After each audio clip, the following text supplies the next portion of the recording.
हज़रत उस्मान गनी रज़ी अल्लाह ताला अन्हु की बेदाग ज़िंदगी है, बेदाग खलीफा है, हक़ अदा कर किया है खिलाफत का, पैगम्बर की नियाबत का, मुसलमानों को संभालने का।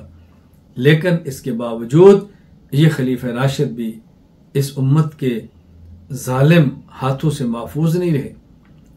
इस उम्मत के वो जालिम अफराद जो हर अहले हक़ को मिटाने की कोशिश करते हैं वहाँ भी थे। हज़रत उस्मान गनी रज़ी अल्लाह ताला अन्हु को बिलाखिर शहीद किया।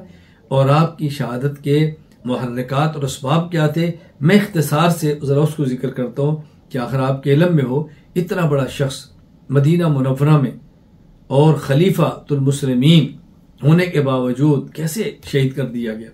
मैं चंद एक मुहर्रिकात जिक्र करता हूँ। नंबर 1, हज़रत उस्मान गनी रज़ी अल्लाह ताला अन्हु के ज़माने खिलाफत में फतूहात के दरवाजे खुल गए, माल गनीमत कसरत से आई। और जब फतूहात हुँ और माल बहुत आए तो फिर आहिस्ता आहिस्ता वो असरात पैदा होते हैं कि जिसमें ईमानी ज़ौक़ और इन्हितात शुरू होता है।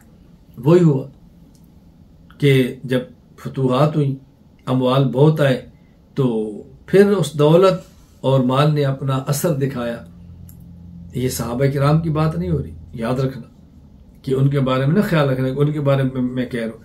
उस वक़्त में जो दीगर अहबाब थे जो आ रहे थे और इस्लाम की शान व शौकत देख रहे थे, तो वहाँ कुछ हालात ऐसे पैदा हो गए कि जो दौलत की वजह से असरात पैदा होते हैं, बस वो इन्हितात और ईमानी ज़ौफ़ आना शुरू हो गया।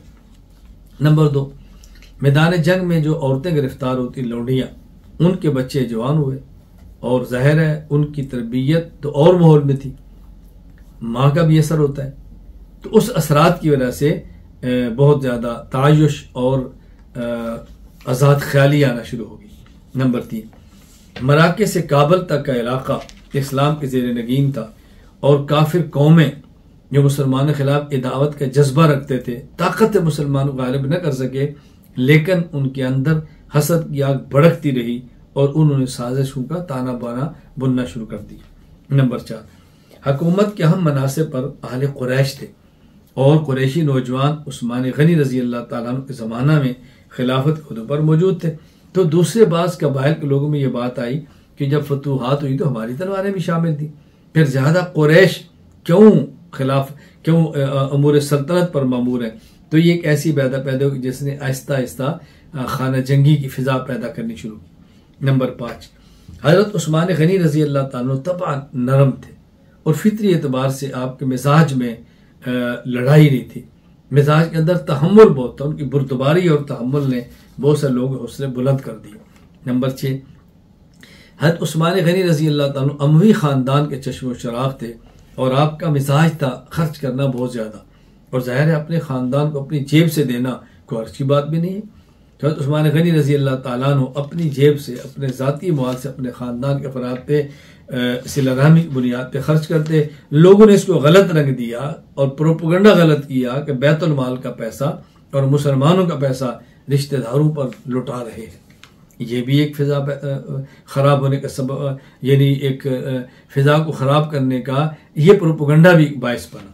नंबर 7, हज़रत उस्मान गनी रज़ी अल्लाह ताला अन्हु जो इलाके फ़तह करते, ज़ाहिर व हुदूद और क़िसास को नाफिज करते, तो वहाँ कुछ लोग जब ये हुदूद आती और वहाँ पे शरीयत की पाबंदी कराई जाती, तो जो शरीयत को पसंद नहीं करते थे उन्होंने हज़रत उस्मान गनी रज़ी अल्लाह ताला अन्हु के गवर्नरों के खिलाफ साजिश शुरू कर दी। हज़रत उस्मान जब उनकी बात नहीं मानी और बाद इलाकों में अपने आमिर मुकर्रर रखे, तो उन्होंने भी फिर आहिस्ता आहिस्ता फिजा ख़राब करनी शुरू की। हज़रत उस्मान गनी रज़ी अल्लाह ताला अन्हु के खिलाफ प्रोपेगेंडा शुरू किया और उन्हें दबाव डालना शुरू किया। नंबर 8, सबाई फितना जिसका बानी अब्दुल्ला बिन सबा था, नहायत गलत और गंदे नज़रियात का मालिक था और यहूदी था, इस्लाम का लिबादा उड़ा और इसे प्रोपेगेंडे किए। एक प्रोपेगेंडा ये था कि देखिए ईसा अलैहिस्सलाम दोबारा दुनिया में आएंगे, हज़रत मोहम्मद सल्लल्लाहु अलैहि वसल्लम क्यों नहीं है, वो तो ईसा अलैहिस्सलाम से अफजल है। और कुरान कहते हैं इन्नल्लज़ी फ़रज़ अलैकल कुरान लराद्दुका इला मआद, पैगम्बर हम आपको दोबारा लाएंगे। हालांकि इसका ताल्लुक इसके साथ नहीं है, बल्कि कि आप मक्का से गए और दोबारा आपको मक्का लाएंगे, और अल्लाह के नबी मक्का तशरीफ लाए भी है। ये प्रोपेगेंडा किया। और दूसरा से प्रोपेगेंडा किया अली रज़ी अल्लाह अन्हु नबी पाक सल्लल्लाहु अलैहि वसल्लम के वसी आपने वसीयत की है और उम्मत ने वसीयत को नाफिज क्यों नहीं किया। और तीसरा उसने कहा कि खिलाफत के ओहदे पर जालिम लोग फायज हो गए हैं, लिहाजा इनसे बदला लेना हटाना ज़रूरी है। ये उसने प्रोपोगंडा किया और उसने अपने मज़मूम नज़रियात की बुनियाद पर उसने एक फ़िज़ा को ख़राब किया। नंबर 9, यही अब्दुल्ला बिन सबा, इसने मदीना मुनव्वरा के अलावा जहाँ जहाँ मिस्र और दीगर फतूहात के अहम मराकज़ थे वहाँ के आमिलीन के ख़िलाफ़ लोगों को भड़काया, हुक्काम के ख़िलाफ़ भड़काया और फ़िज़ा इसने बहुत ज़्यादा ख़राब की और इंतशार की इसने एक कैफियत पैदा कर दी। नंबर 10, एक बहुत बड़ा मुहर्रिक ये हुआ कि अब्दुल्ला बिन सबा ने एक मेहनत के साथ अफराद तैयार किए, काफ़िले तैयार किए कि हज के मौके पर ये बसरा से, कूफा से, मिस्र से तुम जाओ, 1000 बंदा बसरा से, एक कूफा से, एक मिस्र से, रास्ते मदीना मुनव्वरा आएगा तो हज्जाज के काफ़िले आगे चले जाएंगे, तुम मदीना मुनव्वरा को जाना।